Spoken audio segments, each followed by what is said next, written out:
First of all ನಾನು ಕೇಳ್ಬಿಡ್ತೀನಿ ಯಾಕೆ ನೋಡೋಕೆ ಬರಬಾರ್ದು ಅಂತ ಹೇಳ್ಬಿಡ್ತೀನಿ. ಏನಕ್ಕೆ ಇದು ಒಂದು ಫುಲ್ ಪ್ಯಾಕೇಜ್ ಅಂತಲೇ ಹೇಳ್ಬೋದು. ಎಂಟರ್ಟೈನ್ಮೆಂಟಲ್ಲಿ ಫೈಟ್ಸ್ ಇದೆ, ಸೊ ಒಳ್ಳೆ ಹಾಡುಗಳು ಇದೆ, ಇಮೋಷನಲ್ ಫೀಲ್ ಇದೆ, ಕಾಮಿಡಿ ಇದೆ, ಅಂದರೆ ಎಲ್ಲ ಕೂಡಿ ಅಂದರೆ ಒಂದು ಫುಲ್ ಪ್ಯಾಕೇಜ್ ಅಂತಲೇ ಹೇಳ್ಬೋದು. ಒಂದು ಎರಡನೇದು ನೀವು ಬನಾರಸ್ಗೆ ಮತ್ತು ಇದಕ್ಕೆ ಕಂಪೇರ್ ಮಾಡೋಕ್ಕಾಗಲ್ಲ ಸರ್. ಯಾಕಂದರೆ ಅದು ನನ್ನ ಡೆಬ್ಯೂ ಸಿನಿಮಾ, ಇದು ನನ್ನ ಎರಡನೇ ಸಿನಿಮಾ ಆಗಿರೋದ್ರಿಂದ ಈ ಸಿನಿಮಾದಲ್ಲಿ ಒಂದೇ ಕ್ಯಾರೆಕ್ಟರಲ್ಲಿ ಮೂರಿಂದ 4 ಡಿಫ್ರೆಂಟ್ ಶೇಡ್ಗಳು ಇದೆ. ಸೊ ಅದು ಜನಕ್ಕೆ ಇಷ್ಟ ಆಗ್ಬೋದೇನೋ ಅಂತ ಒಂದು ಇದಿದೆ ಸರ್. ಬನಾರಸ್ಗಿಂತ ಇಲ್ಲಿ ಏನು ಎಕ್ಸ್ಪೆಕ್ಟ್ ಮಾಡ್ಬೋದು ಜೈದವ್ರಿಂದ? ಎಲ್ಲ ರೀತಿಯಲ್ಲೂ ಎಕ್ಸ್ಪೆಕ್ಟ್ ಮಾಡ್ಬೋದು ಸರ್ ನೀವು. ಯಾಕಂದರೆ ಫಸ್ಟ್ ಸಿನಿಮಾದಲ್ಲಿ ನಾನು ಅಷ್ಟೊಂದು ಪರ್ಫಾರ್ಮೆನ್ಸ್ ನನಗೆ ಜಾಗ ಇರಲಿಲ್ಲ. ಅದು ಒಂದೇ ಕ್ಯಾರೆಕ್ಟರ್ ಆಗಿದ್ದರಿಂದ ಒಂದು ಇನ್ಸಿಡೆಂಟಿಂದ ಅದು ನಾನು ಬನಾರಸ್ಗೆ ಹೋಗ್ತೀನಿ. ಸೊ ಹಂಗೆ ನೀವು ಸಿನಿಮಾ ನೋಡಿರ್ತೀರ. ಸೊ ಇದು ಬೇರೆಯೇ. ಇದರಲ್ಲಿ ಫೈಟು ಮಾಡಿದ್ದೀನಿ, ಡ್ಯಾನ್ಸು ಮಾಡಿದ್ದೀನಿ, ಕಾಮಿಡಿನೂ ಮಾಡಿದ್ದೀನಿ, ಅಂದರೆ ತುಂಬ ಬೇರೆ ಮುಖನೇ ತೋರಿಸಿದ್ದೀನಿ ಈ ಸಿನಿಮಾದಲ್ಲಿ. ಇದು ಅಂದರೆ ಇವರೊಳಗಿರೋ ಅದ್ಭುತ ಕಲಾವಿದನ ಈ ಸಿನಿಮಾಲಿ ನೋಡ್ಬೋದು. ಆಸ್ ಎ ಡೈರೆಕ್ಟರ್ ನಾನು ಅದನ್ನು ಪ್ರಾಮಿಸ್ ಮಾಡ್ತೀನಿ.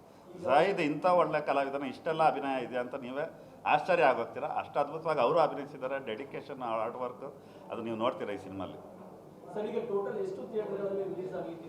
ಇದು ತುಂಬ ಬೇಗ ಆಗೋಗ್ಬಿಡುತ್ತೆ ಸರ್. ಇನ್ನಿಗಂದರೆ 30-35 ದಿನ ಇದೆ ಇನ್ನು ರಿಲೀಸ್ಗೆ. ಜನವರಿ 23 ರಿಲೀಸ್ ಆಗಿರೋದ್ರಿಂದ ಒಂದು 10-15 ದಿವಸ ಹಿಂದೆ ಗೊತ್ತಾಗುತ್ತೆ ನಮಗೆ ಎಷ್ಟು ಥಿಯೇಟರ್ಸ್ಗಳಲ್ಲಿ ಬರ್ಬೋದು. ಬಟ್ 100% ಸರ್ 100-150 ಥಿಯೇಟರ್ಗಳಂತೂ ಈಸಿ ಮಿನಿಮಮ್ ಅಂತ ನಾವು ರಿಲೀಸ್ ಮಾಡ್ತೀವಿ ಸರ್. ಸರ್ ಎಷ್ಟು ಹೆಚ್ಚು ಕಡಿಮೆ 40 ದಿನ ಇದೆಯಲ್ಲ ಸರ್ ಗ್ಯಾಪು. ಡೆವಿಲ್ ರಿಲೀಸ್ ಆಗಿದ್ದು ಡಿಸೆಂಬರ್ 11ಗೆ, ನಮ್ದಿರೋದು ಜನವರಿ 23ಗೆಲ್ಲ ಸರ್.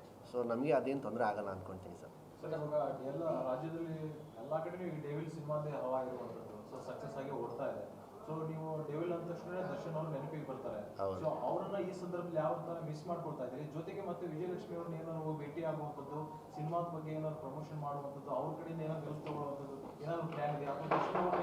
ಸರ್ ಸಿಂಪಲ್ ವೇಲಿ ಹೇಳ್ತೀನಿ, ಜಾಸ್ತಿ ಪರ್ಸನಲ್ ಓದಬೇಡ. ಏನಕ್ಕೆ ನಾವು ಇಲ್ಲಿ ಸೇರಿರೋದೇ ಸಿನಿಮಾ ಬಗ್ಗೆ ಮಾತಾಡೋಕ್ಕೆ. ಬಟ್ ಸಿಂಪಲ್ ವೇಲಿ ಹೇಳಬೇಕು ಅಂದರೆ ಸಿನಿಮಾ ಚೆನ್ನಾಗಿ ಹೋಗ್ತಿದೆ, ನಮಗೂ ಖುಷಿನೇ. ಏನಕ್ಕೆ ಅವ್ರದ್ದು ಫಸ್ಟ್ ನನ್ನ ತಮ್ಮ ಮುಂಚೆ ಅವ್ನು ಅಭಿಮಾನಿ ಆದಮೇಲೆ ಅವ್ರ ತಮ್ಮ ಅಂತ ಹೇಳೋಕ್ಕೆ ಇಷ್ಟಪಡ್ತೀನಿ ನಾನು.